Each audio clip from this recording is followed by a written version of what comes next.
ChatGPT Plus is free for college students through May. Here's the thing. You've got a lot to do between now and then. Studying for finals, writing papers, trying to keep your life on track. And ChatGPT can help with all of it. It can quiz you for your econ exam, make a study guide from your French notes, plan out your meals and study breaks. It can get really specific on how you like to learn. It can even help you come up with ways to stop procrastinating. So from now until summer break, take advantage of all the ways ChatGPT can make your life easier. Restrictions apply.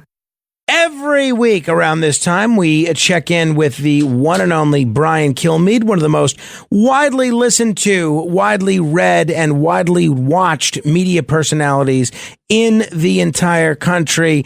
Brian, I heard your comments on the not only the co-anchor of Fox and Friends, but the author of several New York Times bestsellers, including the most recent Teddy and Booker T. I heard some of your comments on the debate. Needless to say, you were not impressed with David Muir and ABC News.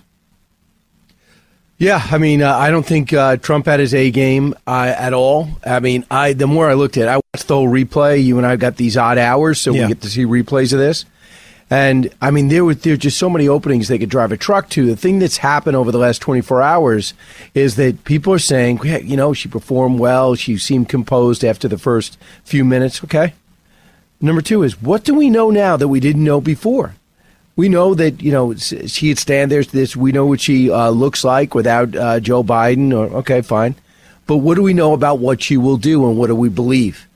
And then who's watching? You know, those people that go to the Trump rallies or the Harris rallies, they're not for sale. It's the independents, undecideds. They're the ones up. And people are looking around at fundamentally things of, okay, you know, where's my savings account now? What am I paying for gas? What am I paying for utilities? Is the world safer? Now, even though Trump didn't sell himself the way he always has in his own unique way, the question still remains on what kind of president she'll be and what kind of policies she'd put out, because she never explained why she changed her stance on anything.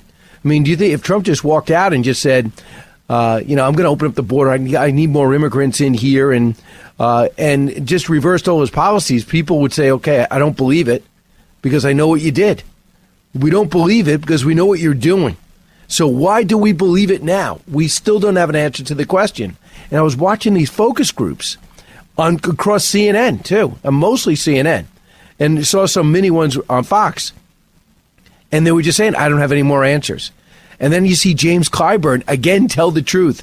Senior Democratic men are not helping Kamala Harris. She came out and said, I really wouldn't do interviews because they might ask too tough questions. She might get herself into trouble. Okay, fantastic. So you will not do interviews, and you're acknowledging that if you ask too many tough questions, my candidate for president will get herself in trouble. Brian, why do you think Trump kept taking the bait? On issue after issue, he followed her down the rabbit hole rather than pivot back to his issues or what he wanted to talk about. Some people said that maybe she got inside of his head with that handshake going over to him before the debate. What's your theory? You've interviewed President Trump more times than almost anybody. Why did he keep going and taking the bait? I don't think he pre-thought it. We don't know Frank, I don't know exactly how your show is going to go. But before you start the show, you've already done your research, you got your guests lined up, and you're thinking to yourself, okay, I got to be ready. What do I think about this? So I don't think that his debate style of saying, let's just talk through some policy issues worked. I think he needed to do what Harris did. He needed somebody standing next to him for a few days. Doesn't have to be all day. Tulsi. Need you to be Harris today. Let's talk about the economy. What's she going to say? I know it. We know what they're going to say. If she came on with us today, I'm not looking to win a debate, but I know exactly what she's going to say. And I know exactly what the difference would be between the two candidates. I think he walked up there and said, I'm just going to tell her, I don't know who you are, but if you're going to run on Joe Biden's policies, they're terrible. If you're going to run on your own, they're radical. Let's start. But what happened is, she was, hey, by the way, I went to your crowds. This is what got him. I don't know what it is with crowds, because I went to your crowds. People get bored and they leave early. And I thought Martha McCallum on our show yesterday had the best line. He goes, you know what I was said about that? I said, no, you know what? Know what I remember? I remember the size of my crowds. I also remembered that when I got shot in the head, they all stayed. Instead of worrying about themselves, they stayed and they wanted to make sure I was okay and put themselves in jeopardy. And I've talked to the families of the two people, the three people that were shot and the one that lost their lives, and their loyalty to me really struck me. So if some people want to leave my early for whatever reason, that's okay. I just don't think I get crowds this big because I'm boring. And by the way, can we talk about something that really concerns America and then go answer some questions? But here's what I'm bored of. January 6th. Personally, when you tell me on January 6th, do you have any regrets? Okay. 2020 election, did you win? All right. How many times asked that? Caitlin Collins at a town hall. We watched the primetime show on ABC that they had ABC producers produce, starring Liz Cheney, playing Liz Cheney. And we watched all that. And when you think the fact that we never really talked at more than 3 minutes on the economy, 0 minutes on the cause of inflation and what to do to get it down, when you see so many other things on foreign policy besides, what would you do in Israel? In Ukraine, we had so much more to go.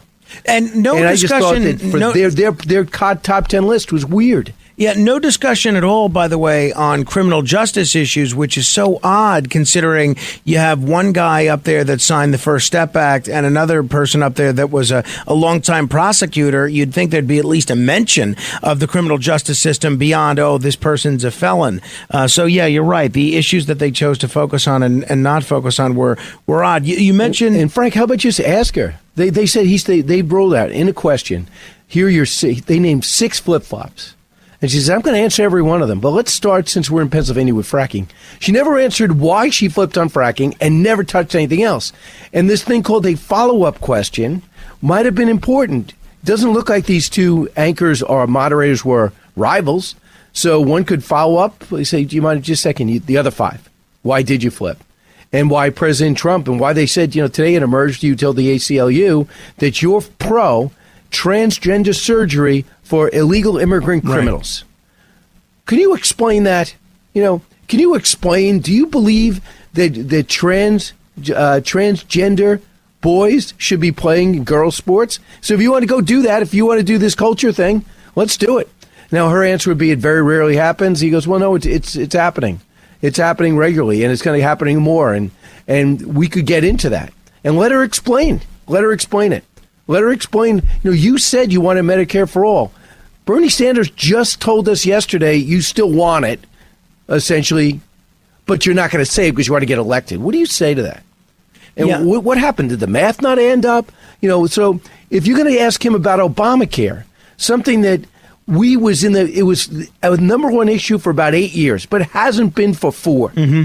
Why would you go back and bring up the thumbs down with John McCain? These are issues that help her. Shopping is hard. I can never find anything in my size. I don't even know my size. I buy my clothes the same place I buy my groceries. There's a better way. Make it easy with Stitch Fix. Just share your size, style, budget, and done. Your personal stylist sends pieces picked just for you. That was easy. Stitch Fix. Online personal styling for everyone. Free shipping and returns. No subscription required. Get started today at stitchfix.com. Morning decisions. A creamy mocha frappuccino drink? A sweet vanilla? Maybe a smooth caramel? Or that white chocolate mocha? Whichever you choose, delicious coffee awaits. Start your day with bottled Starbucks Frappuccino drinks. Pick up a bottle near you wherever you buy your groceries.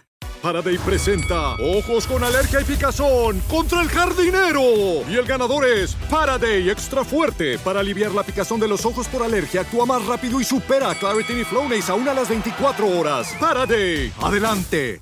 Hey guys, have you heard of Goldbelly? It's this amazing site where they ship the most iconic, famous foods from restaurants across the country, anywhere, nationwide. I've never found a more perfect gift than food. They ship Chicago deep dish pizza, New York bagels, Maine lobster rolls, and even Ina Garten's famous cakes. So if you're looking for a gift for the food lover in your life, head to goldbelly.com and get 20% off your first order with promo code GIFT. Yeah, I was surprised in terms of that paying for the sex change surgery for illegal aliens. I was surprised when I saw that, because I saw that right before the debate, that wasn't an issue that Trump had in his back pocket to trot out when he needed to pivot of her criticizing him for something. And it was very un-Trump-like for him not to have all of her negatives committed to memory and bring them up. And really, I didn't hear him mention any of her negatives except for the fact that she's a Marxist and Joe Biden hates her. Frank, here's the key. These illegal aliens, it wasn't about whether Haitians are eating dogs in Springfield, Ohio.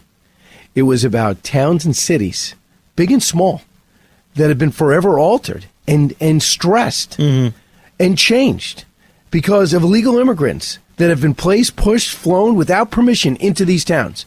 For example, we watched the video in Aurora. I could tell you about the arrest that followed with one of the most lethal gangs in the world. Not generally, the lethal gangs in the world that have taken over their apartment buildings. And do you know that the people that have been arrested, caught on that video, have been released since? And in Springfield, Ohio, you could talk back and forth about what's happened to their pets, but I could tell you what's happened to their schools. And I could bring you to right downtown in Philadelphia, where you tell me crime is going down. I dare you. You walk the streets of Philadelphia, bring all your Secret Service, and you ask these people if crime is down. You ask the people where you live in Washington, D.C., if you feel crime is down. In New York, you could give me all the pie charts you want. These people watching us right now, 60 million people, nobody thinks crime is down. The only people doing that are the ones coming up with these stats who are pulled out of thin air. So you run on the crime being down. I'll run on reality. You mentioned Martha McCallum. She's been talked about, along with Bret Baier, as one of the moderators of the Fox debate. If there is going to be a Fox debate, based on what we heard, President Trump's not necessarily that crazy about them as a moderator of a next debate. Do you think there will be a second debate, Brian? And do you think it'll be on Fox News? Well, I just hope that they will make a snap decision. They have to think about it because, remember, when Joe Biden literally collapsed on the stage and destroyed his career, he was only trailing by 3 points. He only lost maybe 2 points after the worst debate ever. And then you ask yourself, being that you got these issues going your way when it comes to the price of groceries up 21%, the guys press up 37%, credit card debt up 48%, mortgage rates up a full 5 percentage points, personal savings down 73%. Okay, having said that, with all these stats your way, do you want to go in there and debate again?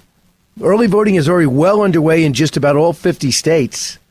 Or do you want to just go out there and do a bunch of rallies every day? What works best for you? You know, it's like resting your starters, getting ready for the playoffs. Right. The risk is when the playoffs start, you're flat. So there's a strategy to it. I hope they just almost take it out of Trump's hands and say, here are the numbers. This is what happened after we digest these numbers after the debate.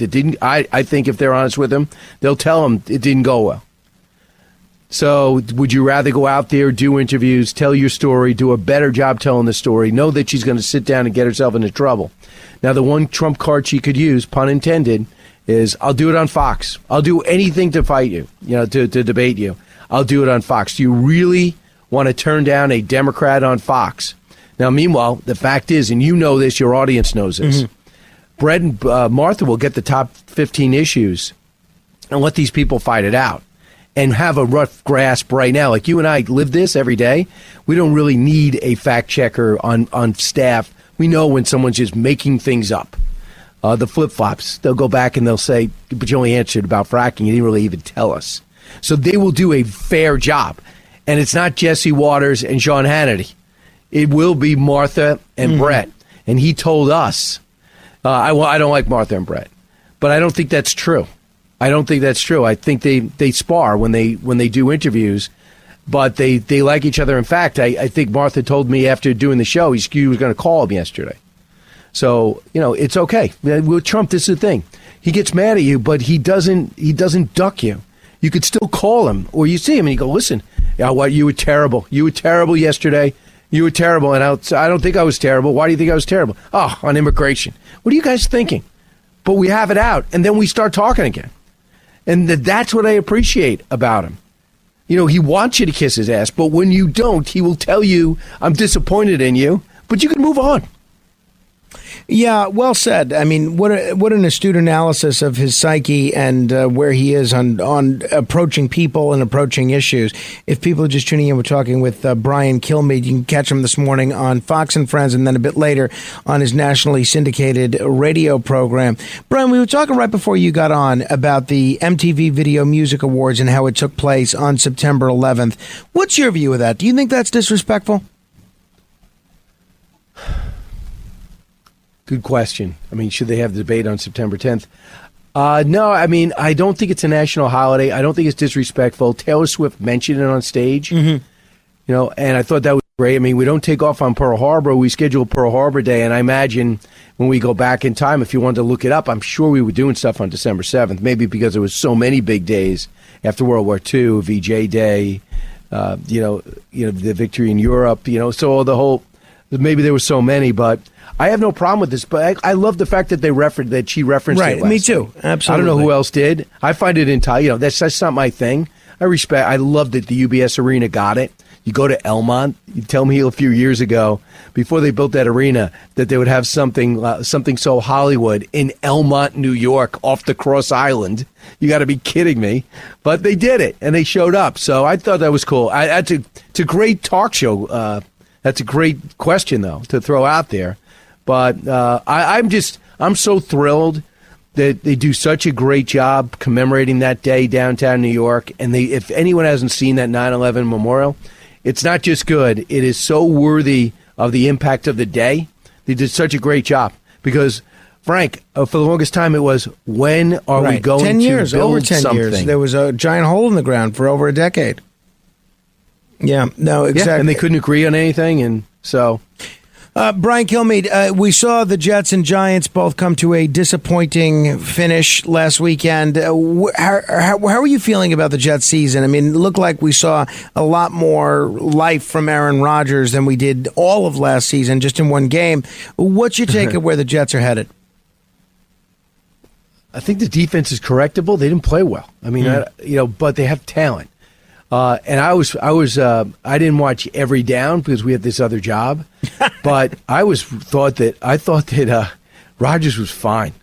And I think that if you ask San Francisco, he looked like himself. And I think he's fine. I have no problem taking him out in the fourth when the game's out of line. I don't want some random guy rolling up on his ankle. Of course, yeah. Because they know their jobs are on the line. People are complaining they didn't finish the game. I'm fine with it. Listen, you got to keep this guy going. And I remember this. It wasn't that big a deal when backups came in for starters. You just go back to it. And the thing that sticks out for me, I remember George Allen in the 70s, just watching football, watching the Giants lose every year. And he had Sonny Jurgensen and Billy Kilmer. And, Billy Kilmer would start the game if it was out of control, or if it was they needed to come back, Sonny Jurgensen would come in the game. Next week, Billy Kilmer would start.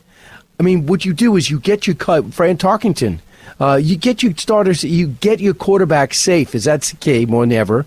And do you know that this GM and coach are fired? If Rodgers goes down and they have a losing season, they're going to gut the place. So they just said, listen, if I'm going to go down, I want to go down with Rodgers taking snaps. I still think they're en route to the playoffs. The problem is they're not one of the best teams in the NFL, and San Francisco is. And I think you watch these guys in Week 12 and tell me where they're at. And if these guys can coach, we will see improvement. The Daniel Jones thing, I thought I was watching a guy that was signed as a free agent, forced to play in his first year. Yeah. I don't know what he was thinking. Hopefully they kept him in the pocket and he looked, it's unbelievable. Hopefully things turn around. All right, Brian Kilmeade on radio. He's got Jason Chaffetz. Absolutely be sure to check him out. Julian Epstein and Riley Gaines. Should be quite a show. Brian, thank you as always, my friend. All right, don't forget One Nation Saturday night, 9 o'clock, date early or late. One or the other. See you later, Frank. All right.